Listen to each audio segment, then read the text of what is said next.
Hello guys, how are you? Welcome to our channel Yashwant academy. So guys, आज SSC CPO का exam का 11 दिसंबर का फर्स्ट शिफ्ट का एक्यूरेट क्वेश्चन विथ आंसर है। किसी किसी प्रश्न का ऑप्शन नहीं मिल पाया है, तो उसके हिसाब से क्या क्या होना चाहिए वो सब भी मैं आपको इस वीडियो में कवर अप कर दिया हूँ मेरे भाई। तो चलिए, आपसे अनुरोध है बस कि इस प्रश्न को आप लोग रिवीजन करके जाइएगा। रिवीजन करके जाने में बहुत सारा क्वेश्चन आपको वहाँ रिपीटेड फॉर्म में हूबहू क्वेश्चन भी आ रहा है मेरा भाई। तो चलिए, आज के पहले प्रश्न की तरफ चलते हैं। आज का क्वेश्चन है, थोड़ा सा पेन चेंज कर लेते हैं। चलिए, आज का पहला क्वेश्चन है, निम्नलिखित में से कौन सी तमिलनाडु की सबसे ऊंची चोटी है? इसका ऑप्शन नहीं दिया था, लेकिन पूरा डिटेल्स तमिलनाडु के बारे में मैं ला दिया हूँ। नीलगिरी की पहाड़ियाँ तमिलनाडु में स्थित है। दोदा बेटा नीलगिरी पहाड़ियों की सबसे ऊंची चोटी है। नीलगिरी पहाड़ियाँ पश्चिमी घाट का एक हिस्सा है। पहाड़ियाँ कर्नाटक, केरल और तमिलनाडु राज्यों के त्रि जंक्शन पर स्थित हैं। इन पहाड़ों का नाम नीलगिरी पहाड़ियों के 16 वनों में पाए जाने वाले नील कुरुंजी फूलों, बैगनी नीले फूल जिसको नील कुरुंजी फूल बोलते हैं, के नाम पर रखा गया है नीलगिरी। चलिए, नीलगिरी की पहाड़ियाँ को ब्लू माउंटेन के नाम से भी जाना जाता है। अनाईमुड़ी अन्नामलाई पहाड़ियों की सबसे ऊंची चोटी है। अन्नामलाई पहाड़ी जो है अनाईमुड़ी के उत्तर में स्थित है। अनाईमुड़ी केरल में स्थित है। अनाईमुड़ी को दक्षिण भारत का एवरेस्ट भी कहा जाता है और इसकी ऊंचाई 2695 मीटर है। अनाईमुड़ी का नाम का अर्थ हाथी का सिर है। अनाईमुड़ी का नाम का अर्थ हाथी का सिर। जनरल डगलस हैमिल्टन ने अनाईमुड़ी की पहली दर्जे की चढ़ाई की थी। अन्नामलाई, अनाईमुड़ी अन्नामलाई, पालिनी मलाई और इलाई मलाई का मिलन बिंदु है। अनाईमुड़ी अन्नामलाई जो है पलानी मलाई और इलाई मलाई का मिलन बिंदु भी है। चलिए, अगले प्रश्न की तरफ चलते हैं। अगला प्रश्न है, 7वीं पंचवर्षीय योजना का मुख्य उद्देश्य क्या था? तो 7वीं पंचवर्षीय योजना जो 1985 से 1990 तक चला था, उसका मुख्य उद्देश्य खाद्यान्न उत्पादन बढ़ाना, आर्थिक उत्पादकता में वृद्धि करना और सामाजिक न्याय के साथ साथ रोजगार के अवसर पैदा करना था। 7वीं पंचवर्षीय योजना का जो लक्ष्य था, जिसका गरीबी और शोषण से मुक्त एक नए भारत का निर्माण करना था, जिसमें प्रगति भी हो, समृद्धि हो और आत्मनिर्भरता पर जोर दिया जाए। यही 7वीं पंचवर्षीय योजना का मुख्य उद्देश्य था। अपने वहाँ ऑप्शन के हिसाब से टिक लगा देना था मेरे भाई। चलिए, अगला प्रश्न है, according to the evidence act which of the following is considered a document? आपका साक्ष्य अधिनियम एविडेंस एक्ट के अनुसार निम्नलिखित में से कौन सा दस्तावेज माना जाता है? तो आपका सर्वर पर संग्रहित फाइल यही दस्तावेज माना जाता है। अगला प्रश्न है, अंतरराज्यीय परिषद किस समिति की सिफारिश द्वारा स्थापित की गई थी? तो इसमें कुछ डिटेल्स है। सरकारिया समिति जो है, केंद्र सरकार ने केंद्र राज्य संबंधों के सवाल की समीक्षा करने के लिए 1983 में न्यायमूर्ति RS सरकारिया की अध्यक्षता में एक आयोग की नियुक्ति की। फिर आयोग ने 27 अक्टूबर 1987 को तत्कालीन प्रधानमंत्री राजीव गांधी को अपनी रिपोर्ट सौंपी। उसके बाद 96 में HD देवगौड़ा के तहत संयुक्त मोर्चा सरकार ने सरकारिया आयोग को पूरी तरह से लागू करने के अपने इरादे की घोषणा की। तो यही कह रहा कि सिफारिश द्वारा स्थापित कब की गया? तो इसमें से आंसर आपका जो ऑप्शन के हिसाब से था मार देना था 96। चलिए, अगला प्रश्न है, रानीगंज कोयला क्षेत्र भारत के किस राज्य में स्थित है? तो रानीगंज कोयला क्षेत्र भारत के पश्चिम बंगाल राज्य में स्थित है। इसका राइट आंसर सी हो जाएगा। यह भारत का सबसे पुराना और सबसे महत्वपूर्ण कोयला खनन क्षेत्र है, जहां भारत में पहली बार कोयला खनन 1774 में शुरू हुआ था। ये भी इम्पोर्टेंट है। चलिए अगला प्रश्न था IPPB India post payment bank के बारे में। डिजिटल भुगतान और वित्तीय समावेशन में उत्कृष्ट योगदान के लिए वित्त मंत्रालय मिनिस्ट्री ऑफ फाइनेंस द्वारा डिजिटल भुगतान पुरस्कार 2024-25 से सम्मानित भी किया गया है IPPB को।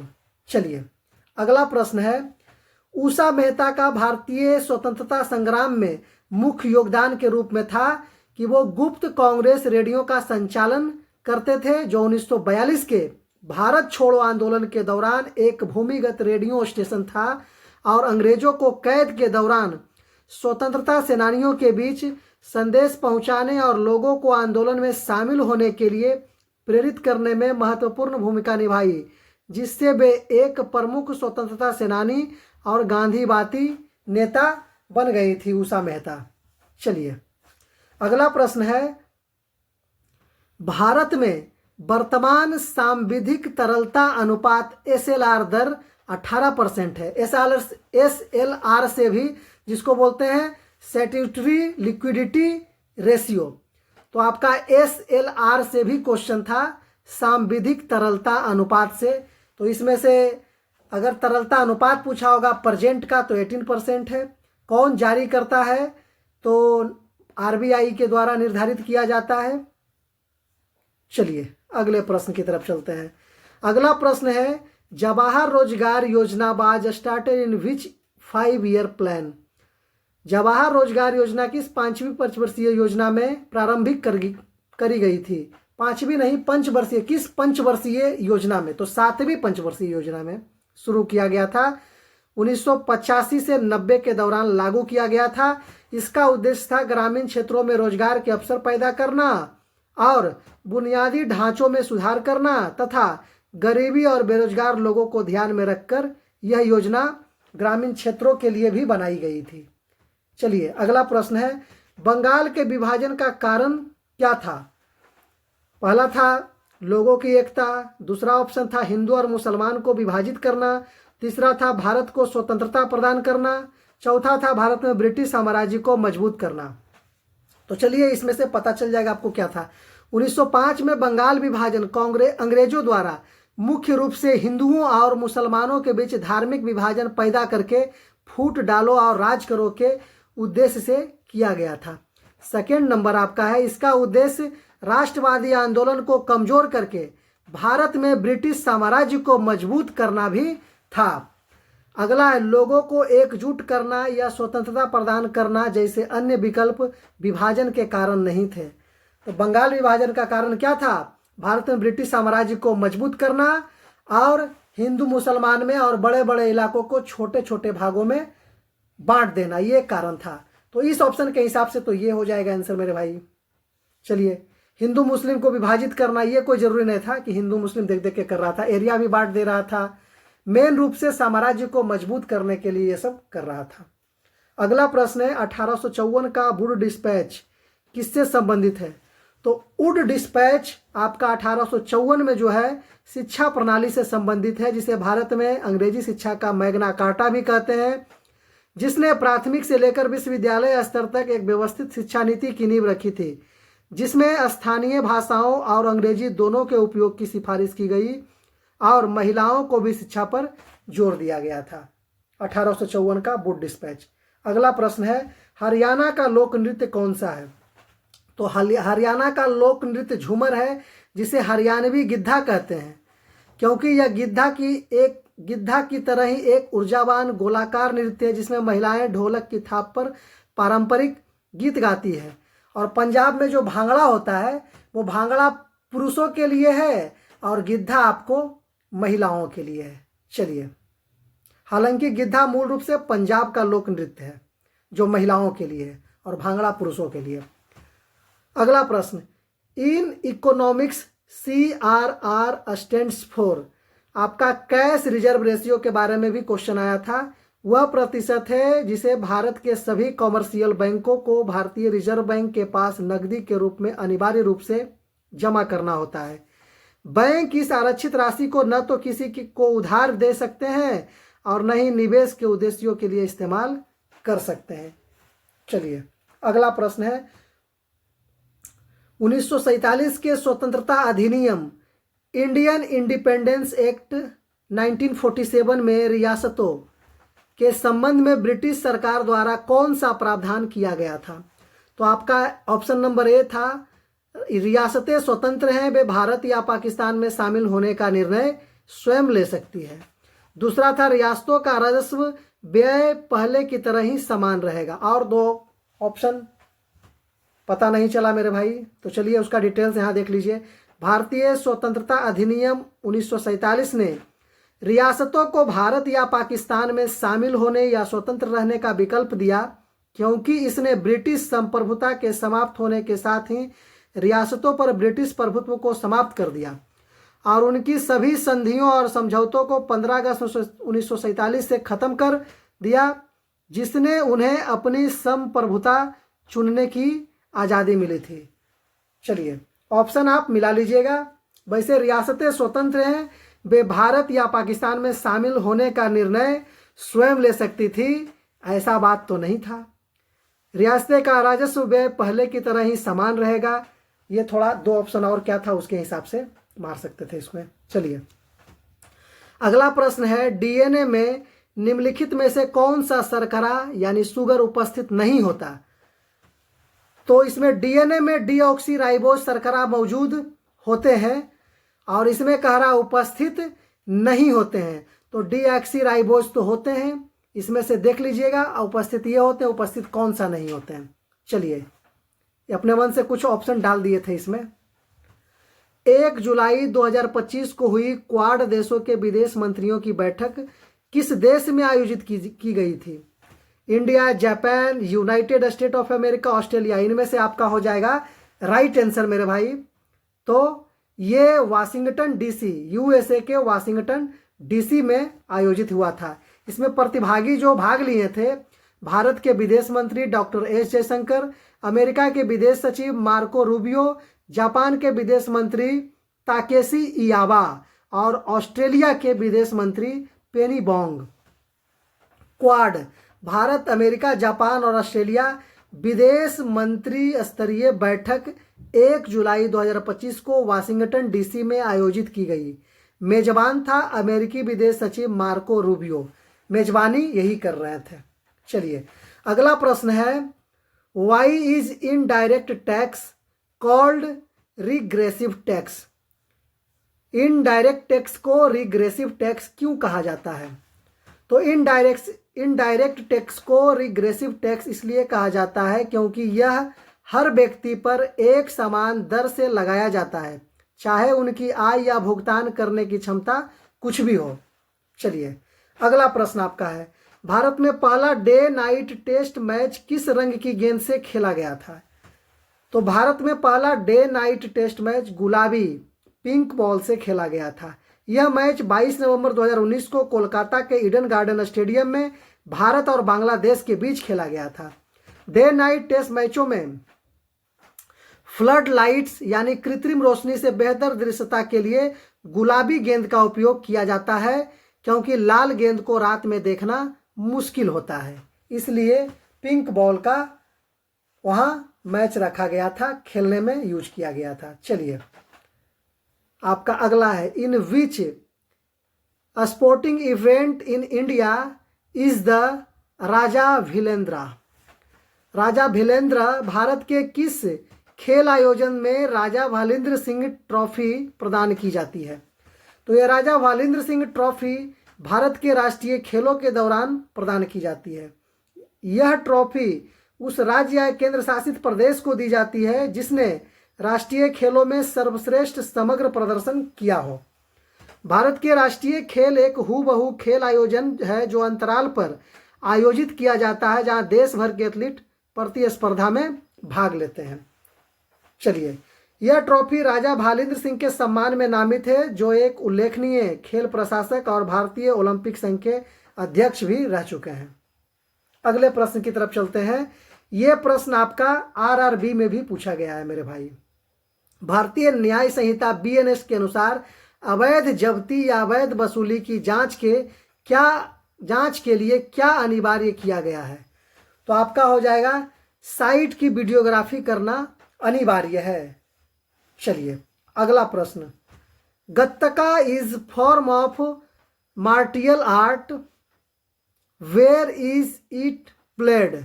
जिसको मार्शल आर्ट भी बोलते हैं, मार्शल आर्ट कराटे का एक रूप है। तो ये गत्तका मार्शल आर्ट एक पारंपरिक रूप है जो मुख्य रूप से पंजाब में प्रचलित है।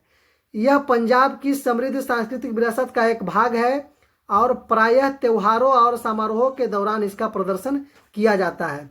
यह मार्शल आर्ट चपलता, ताकत और लाठी जैसी पारंपरिक हथियारों के उपयोग पर केंद्रित है। गत्तका केवल एक शारीरिक गतिविधि नहीं है बल्कि मानसिक अनुशासन और सांस्कृतिक अभिव्यक्ति के रूप का भी एक हिस्सा है। चलिए अगला प्रश्न है, where was the final match of Indian super league 2015? Final match 2015 का इंडियन सुपर लीग का कहाँ हुआ था?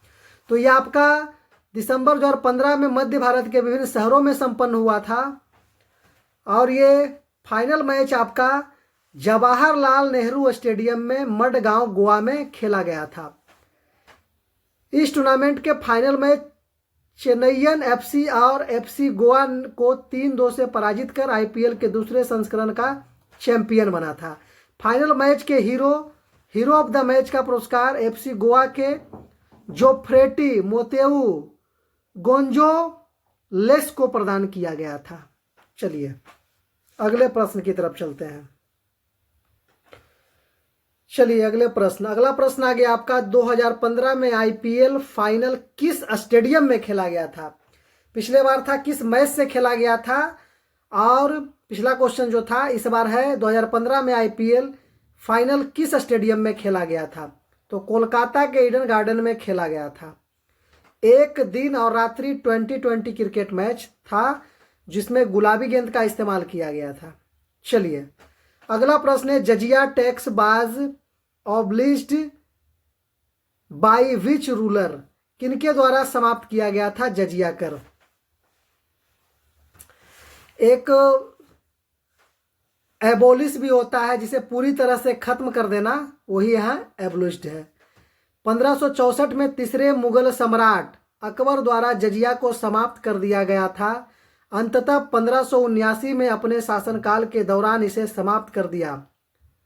हालांकि छठे मुगल सम्राट औरंगजेब ने 1679 में गैर मुसलमानों पर फिर से पेश किया और जजिया लगाया था। उनका लक्ष्य इस्लाम को बढ़ावा देना था और हिंदू धर्म को कमजोर करना था। चलिए अकबर जजिया समाप्त किया था और औरंगजेब लगा दिया था। अगला प्रश्न है, निम्नलिखित में से किसने अपने पहले उपन्यास सुग्गी बैन के लिए बुकर पुरस्कार 2020 जीता? तो आपका सुग्गी बैन डगलस स्टुअर्ट ने अपने उपन्यास सुग्गी बैन के लिए बुकर पुरस्कार 2020 जीता, जो इनका पहला उपन्यास भी था। इस बुक में 3 बच्चों में सबसे छोटे सुग्गी की कहानी बताती है जो 1980 के दशक में अपनी शराबी मां के साथ बड़ा हुआ था। चलिए अगला है, दक्षिण चित्र नामक ग्रंथ किसके शासनकाल के दौरान संकलित किया गया था? तो आपका दक्षिण चित्र नामक ग्रंथ हो जाएगा दक्षिण भारतीय चित्रों से संबंधित एक निर्देशिका महेंद्र वर्मन प्रथम के शासनकाल के दौरान संकलित किया गया था। अगला प्रश्न आपका है, Nisar mission NASA ISRO synthetic aperture radar को क्यों लॉन्च किया गया था? तो निसार मिशन को पृथ्वी के बदलते पारिस्थितिकी तंत्र, प्राकृतिक खतरों जैसे भूकंप, बाढ़, लैंडस्लाइड की निगरानी करने, बर्फ के द्रव्यमान को मापने, समुद्र के स्तर में वृद्धि को ट्रैक करने और कृषि व जल संसाधनों के प्रबंधन में मदद करने के लिए लॉन्च किया गया था, ताकि पृथ्वी की भूमि और बर्फ से ढकी सतहों का विस्तृत अध्ययन किया जा सके।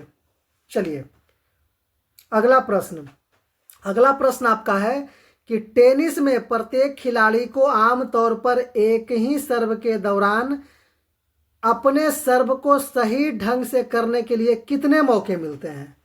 या फिर दूसरा क्वेश्चन ये भी हो सकता था, इस तरह से भेजा गया था, तो मैं आपको यहाँ दोनों का दोनों रेडी कर दिया हूँ।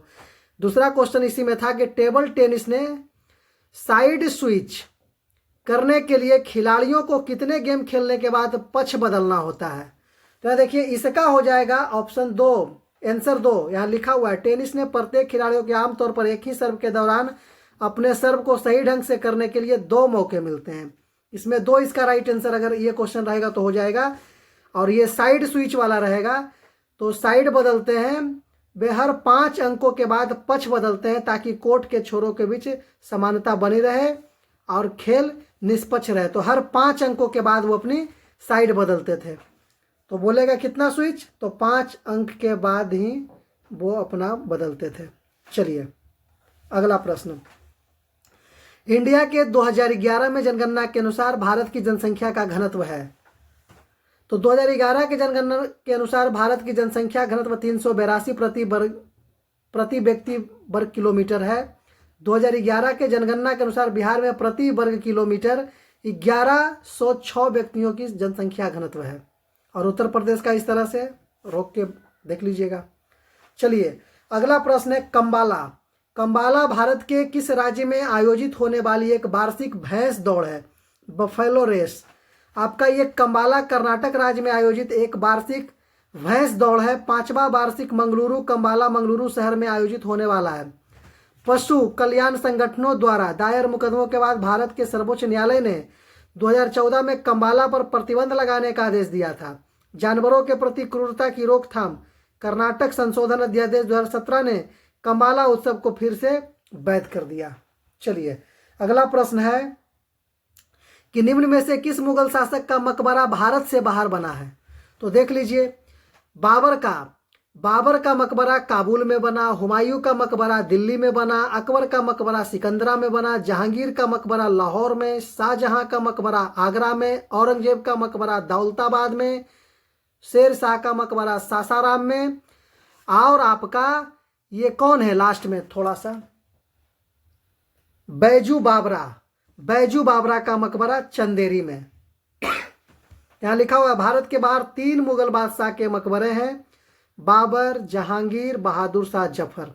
बहादुर शाह जफर को अंग्रेजों ने के द्वारा रंगून, जो अब यमन के नाम से जाना जाता है, बर्मा के नाम से, वहां निर्वासित किया गया था।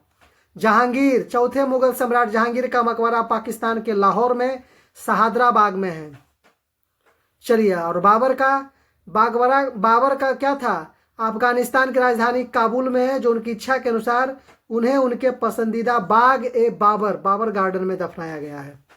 चलिए अगला प्रश्न आपका है पांडवानी लोकगीत में प्रयुक्त होने वाला प्रमुख वाद्य यंत्र इंस्ट्रूमेंट निम्न में से कौन सा है। तो जो भी इसमें से आपका ऑप्शन में था मार देना था।